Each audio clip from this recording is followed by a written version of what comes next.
Halol bypass road પર આવેલી આત્મવિલા સોસાયટીમાં વીજ પુરવઠાની સમસ્યાને લઈને રહીશોમાં ભારે રોષ જોવા મળી રહ્યો છે।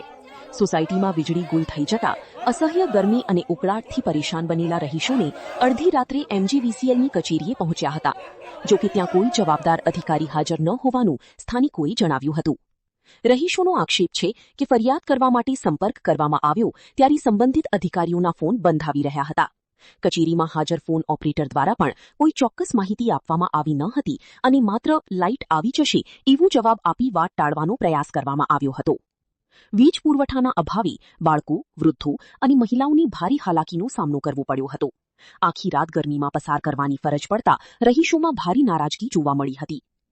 સ્થાનિકોના જણાવ્યા મુજબ વીજ સમસ્યાના નિરાકરણ માટે તંત્ર તરફથી સમયસર કાર્યવાહી કરવામાં આવી હોત તો લોકોને આ પ્રકારની મુશ્કેલીનો સામનો કરવો ન પડ્યો હોત। હવે સોસાયટીના રહીશો દ્વારા ઉચ્ચ અધિકારીઓ સમક્ષ રજૂઆત કરીને જવાબદાર કર્મચારીઓ અને અધિકારીઓ સામે કડક કાર્યવાહી કરવાની માંગ ઉઠાવવામાં આવી રહી છે। દરજી રીટાબેન બોલું છું, આત્મીયવિલા સોસાયટીમાંથી।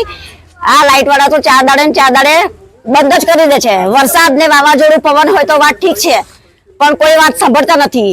ફોન કરીએ તો કોઈ ઉપાડતું નથી। આજે અમે રૂબરૂ આવ્યા છે જીબી ઓફિસમાં તો કે છે સાહેબ નથી। સિક્યુરિટી વાળા અંકલ કે છે કે કોઈનો નંબર આપો, પણ નંબર તો બરાબર છે જ નહીં। એ સાહેબનો નંબર તો લાગતો જ નથી અને સાહેબ તો હાજરમાં છે જ નહીં। તો અમારે કરવું શું? ઘેરે નાના છોકરાઓ લડે છે।